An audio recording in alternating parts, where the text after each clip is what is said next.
Back to Small Engines Galore. On this episode, we're doing something that's been overdue for a little while here. We're doing another upgrade video for the off-road Murray. This build was all about cheap performance upgrades that you can do to get your mower better off-road.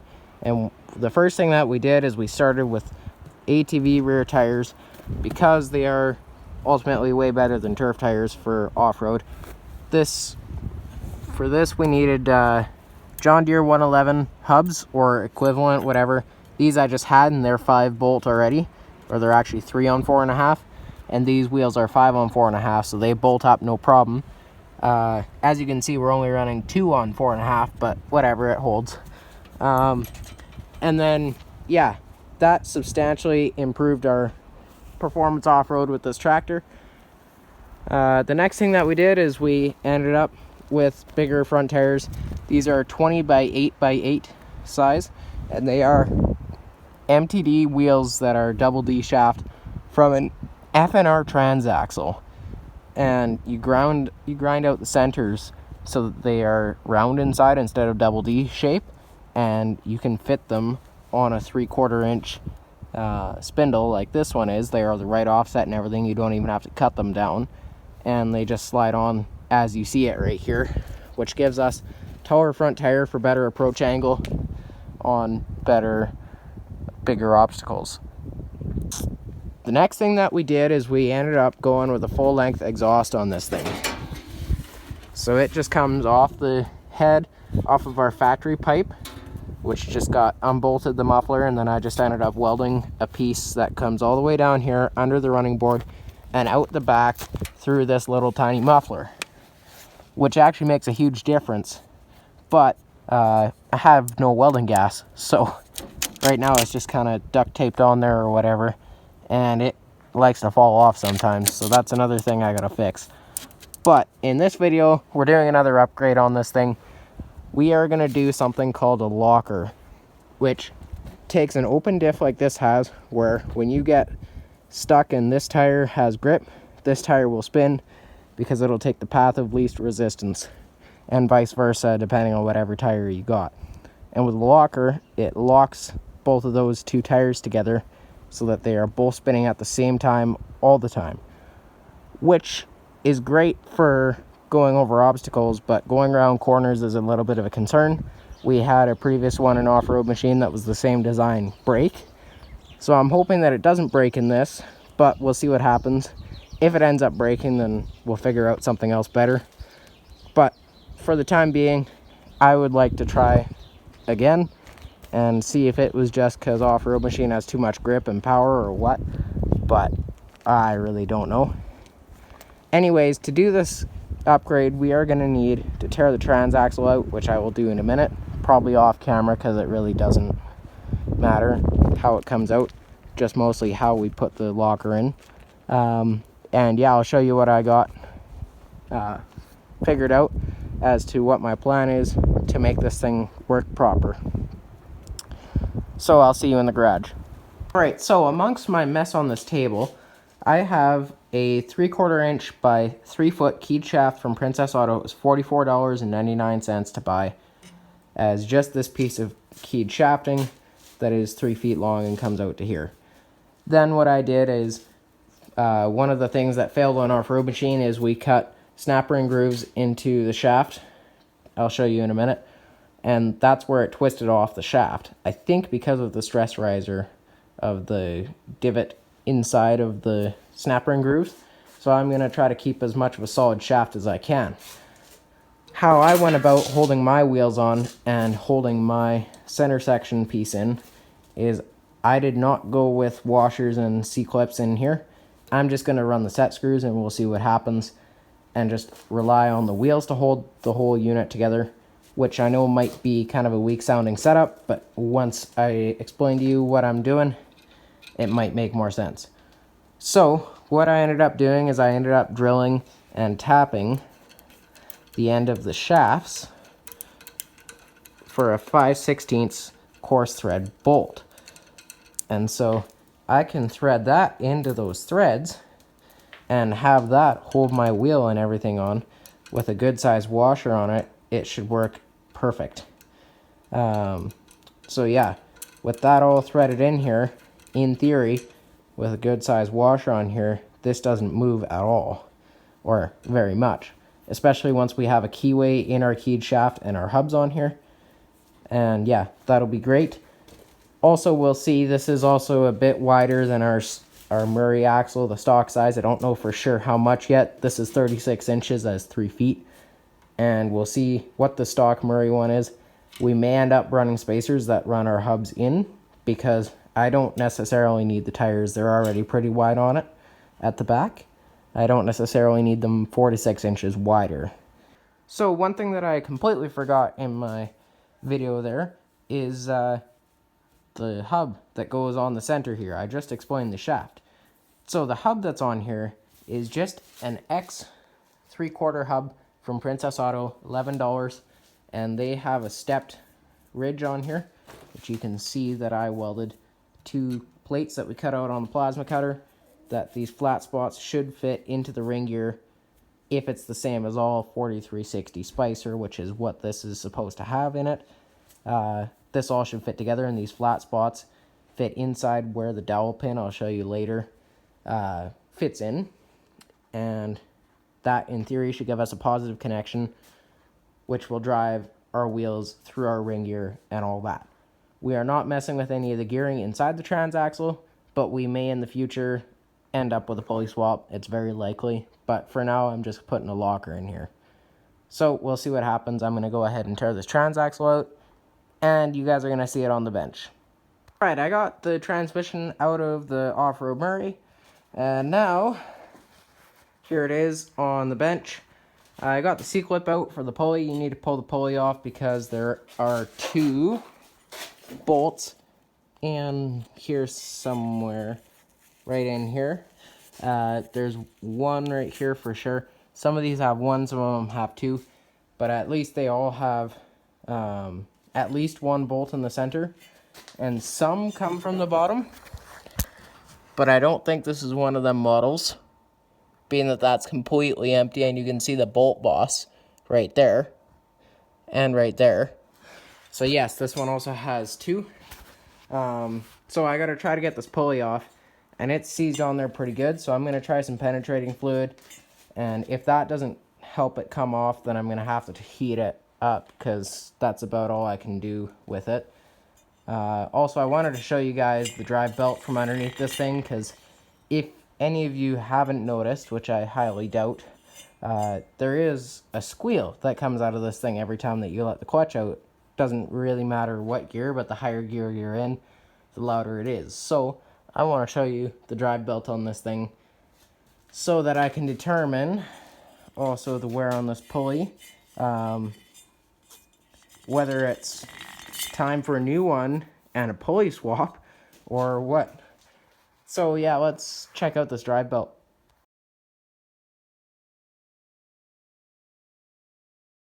Alright, so I'm under the off-road Murray, and I'm looking at this drive belt, and I'm like, well, this is all cracked up, and it's all glazed. If you're looking at it right, you can see, I don't know if it's focusing or not, but it's missing chunks, it's cracked up, right? Like, this is not a great way to put your power down.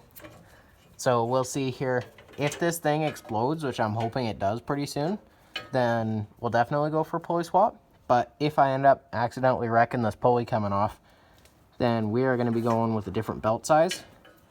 And yeah, we'll see what happens.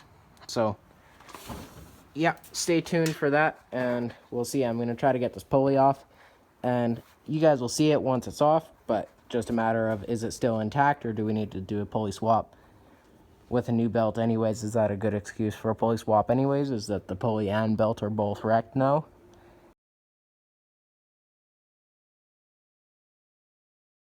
Alright guys, I managed to get all of the bolts out of our transaxle. I don't remember how many. I think I counted them, but I forget how many there are. Really doesn't matter. As long as you get all of them out, they're a T30 torque spit. And apparently on the Murray case, or this cheaper with the wide flange axle flange on here, You can, if it's the toe or input shaft like this one is, you can fit a ratchet underneath there to grab the 2 bolts that go in right there and there, but from the top. And you have to fit underneath the pulley. But with a ratchet and a ratchet T30, socket T30, whatever, you can fit. You are going to need a swivel head for the further back one because the case rises up like this at the other side. But I finally got all the bolts out, so let's go ahead and break this thing apart and see what we got here. Oh yeah, pretty standard chunky grease. All right, so our locker, I'm gonna explain this real quick, and then I'm gonna pop this center section out, and we're gonna replace it with this center section.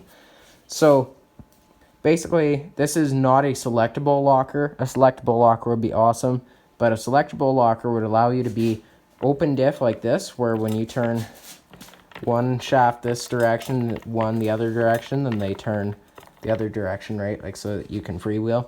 You can turn one wheel faster than the other. If you could do that, and then also if you hit a button or whatever to have electronically locking or air locking, whatever is doable, bit in here would be awesome. But I do not have the patience or really the technology to make this work, so we're going full-time locker with this one. It's just a solid shaft, as you guys saw. But yeah, basically all we're doing is we're taking this axle, this ring gear, and those spider gears out of there. And we're just taking the ring gear is the only thing we're using out of those, and the axle seals. They're going to go back there and there. But then we're going to take this shaft and stick it right there. So I'm going to go ahead and remove all this stuff, and then I'll show you how we assemble this. So I got our stock axle shafts and the spider gear set out. We will keep these in case this locker fails, then we might try welding these together, but I've also found that this style of locker breaks a lot, the welded together style. But anyways, I took our ring gear out, and it's right here. Please beware, Spicer does not machine anything on these. They are just basically as cast. They do not machine the corners or anything, so they will very easily cut you on every single gear that you touch, basically. If you're running it like across here or whatever, across any corner of the gears, please be mindful, you might cut yourself doing that. But that's okay, I managed to get ours out without cutting myself. So here's our locker. Basically all we're going to do is drop the shaft through and line up. We have our flat spots with these other ones, and that fits together beautiful. So then I'm going to take this out and stick it right in there. Alright, so here's our locker all assembled. Basically, I just took what I showed you on the table and dropped it in here. Didn't do anything else to it. I'll still have to tighten up the set screws, because as you can see, there's a little bit of play right in there. But that little bit of play you guys see between the hub and the ring gear, that's usable, will be fine. Yeah, it'll be fine. And I'm going to go ahead and rotate this and then tighten up the set screws.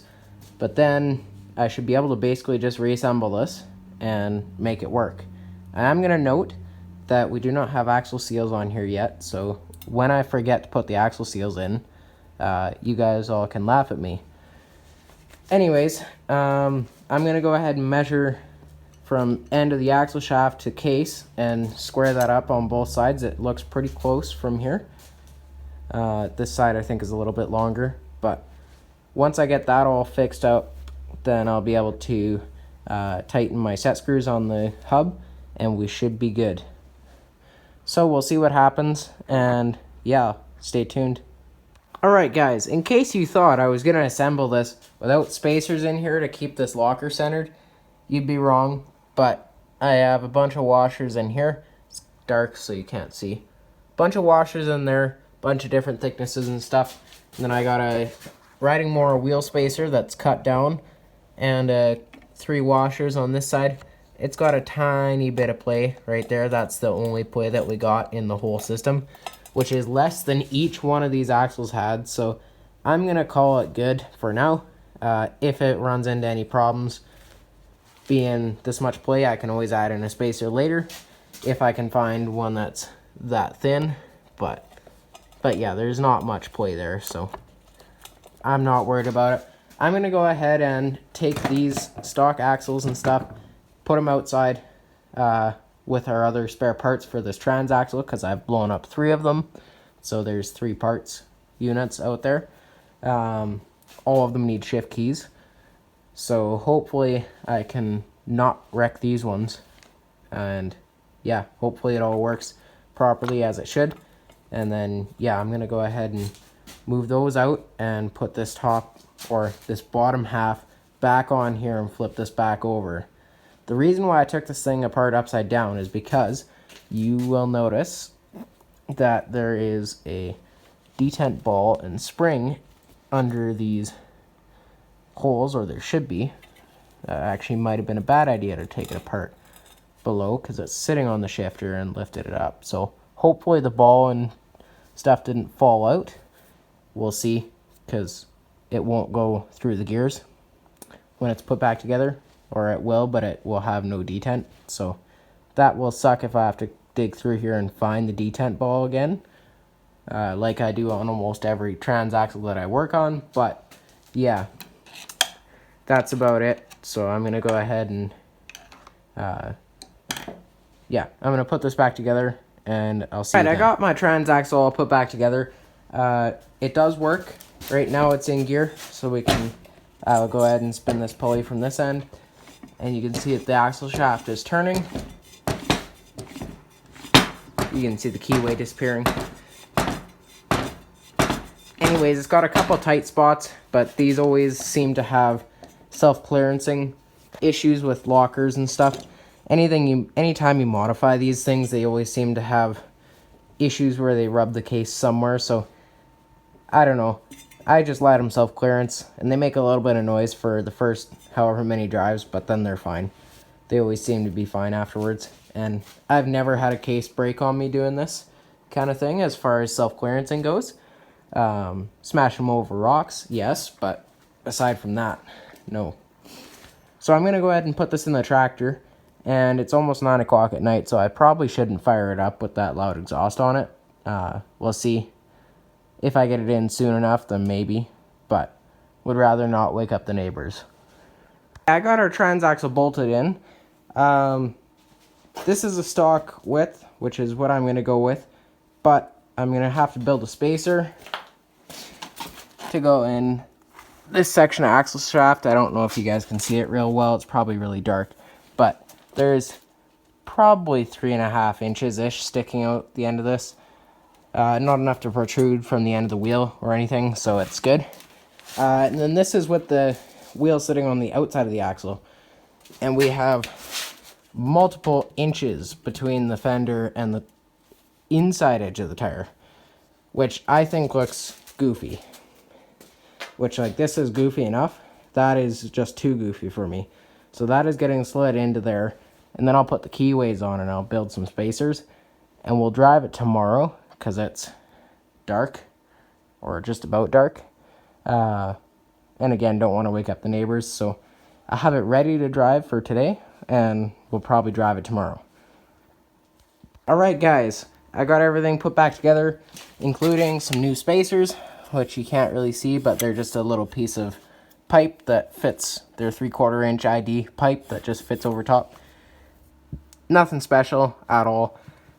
Cut to whatever length I think that they need to. I have no measurement, but I can measure it if anybody really cares.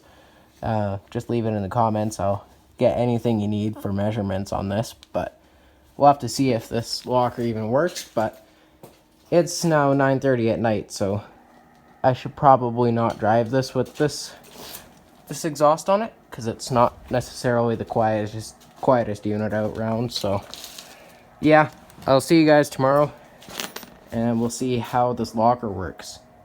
Alright guys, I got the off-road Murray out here for testing with our new locker. Just drove it around, basically just enough to break in the transaxle. So now we can try it on some obstacles. As you guys can see, it has a solid rear axle in it. And it does what a solid axle does, which is binds up tires going around corners, which is as expected. But this could become bad, as in what happened to off-road machine, where the axle just snapped in half, twisted itself in half, but it was at a snapper and groove that got cut into it. So I'm hoping that this one with no snapper and grooves will work better. We'll see. Let's go do some obstacles.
hopefully you guys enjoyed this video.